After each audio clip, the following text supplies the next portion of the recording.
देवर के इश्क में पागल हुई भाभी और अपने पति को उतार दिया मौत के घाट। 17 महीनों तक किसी को इस कोल्ड ब्लडेड मर्डर की भनक तक नहीं लगी, लेकिन एक गलती और हर रात से पर्दा उठ गया। आप देख रहे हैं एनबीटी ऑनलाइन और मैं सिद्धार्थ एक बार फिर हूं आपके बीच लेकर क्राइम से जुड़ी एक और कहानी। बने रहिए इस वीडियो में। यह वारदात है मध्य प्रदेश के रीवा जिले की।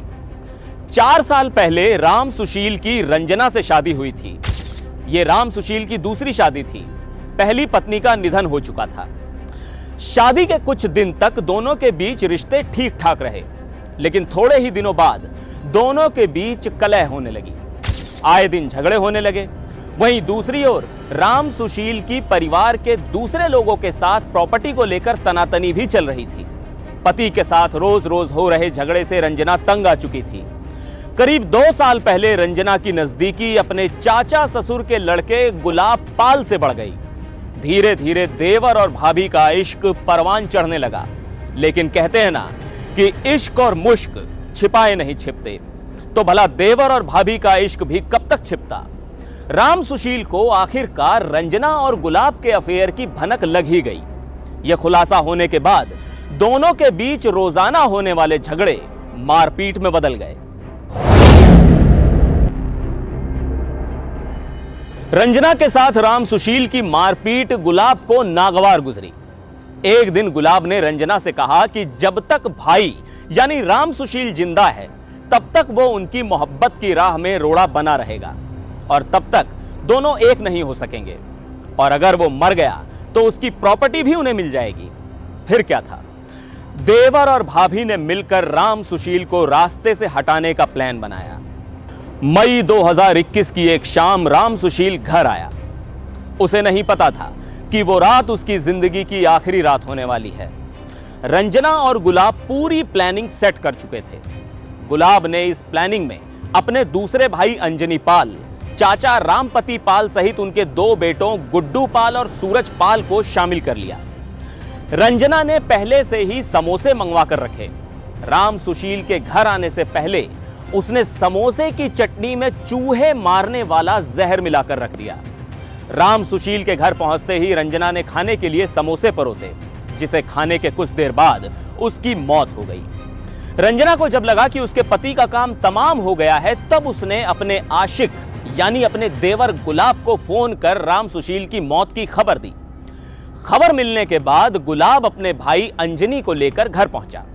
राम सुशील के जिंदा बचने की कोई गुंजाइश बाकी ना रहे, इसलिए गुलाब ने धारदार हथियार से लाश का सिर धड़ से अलग कर दिया।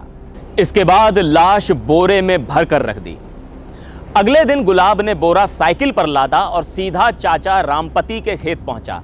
वहां एक कमरा बना हुआ था जिसमें भूसा भरा हुआ था। गुलाब ने चाचा के बेटों गुड्डू पाल और सूरज पाल की मदद से लाश को भूसे में छिपा दिया। राम सुशील की हत्या को लगभग 1.5 साल का समय बीत चुका था। जिस भूसे के ढेर में उसका सिर और धड़ छिपा कर रखा था, वो भी धीरे धीरे खत्म होने लगा। इधर भूसा खत्म होने लगा तो उधर राम सुशील के हत्यारों की टेंशन बढ़ने लगी। टेंशन थी लाश को ठिकाने लगाने की। इतने लंबे समय बाद लाश पूरी तरह खराब हो चुकी थी। उन लोगों ने सोचा कि अब किसी को क्या ही पता चलेगा कि यह लाश किसकी है। लिहाजा उन्होंने लाश को भूसे से निकाला और दिवाली के दिन एक नाले के पास फेंक दिया। यह सब हो जाने के बाद रंजना रीवा से यूपी के मिर्जापुर चली गई। लेकिन कहते हैं ना, अपराधी कितना ही शातिर क्यों ना हो, कोई ना कोई सुराग या कोई ना कोई गलती कर ही जाता है, और यहीं राम सुशील के हत्यारों से चूक हो गई। रीवा जिले की मऊगंज थाना पुलिस को 25 अक्टूबर की सुबह निबिहा गांव में सिर कटा नरकंकाल मिलने की खबर मिली। पुलिस मौके पर पहुंची और कंकाल को पोस्टमार्टम के लिए भेज दिया गया। संजय गांधी मेमोरियल हॉस्पिटल में कंकाल की फॉरेंसिक जांच कराई गई। यह नरकंकाल किसका था, यह पता लगाना पुलिस के लिए काफी मुश्किल भरा था।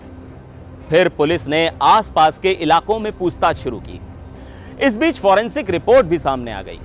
फॉरेंसिक एक्सपर्ट ने बताया कि कंकाल 35 साल के आसपास के आदमी का है और फॉरेंसिक जांच में यह भी साफ हो गया था कि मामला हत्या का था। कंकाल के साथ हाथ का कड़ा, धागा, कलर किए गए बाल, बनियान, पैंट शर्ट भी थे। पुलिस ने सोशल मीडिया के जरिए पता लगाया। लोगों ने कंकाल की शिनाख्त उमरी श्रीपत निवासी राम सुशील पाल के रूप में की। पुलिस पूछताछ करने सीधे राम सुशील के गांव पहुंच गई। गांव में पूछताछ के दौरान पता चला कि पिछले 1.5 साल से ज्यादा समय से राम सुशील नाम का शख्स गायब है। इतने लंबे समय से पूरे गांव भर में उसे किसी ने भी नहीं देखा। गांव वालों ने पुलिस को यह भी बताया कि कुछ दिन पहले उसकी पत्नी रंजना भी गांव से चली गई है। पूछताछ में पुलिस को पता चला कि दोनों के बीच संबंध अच्छे नहीं थे।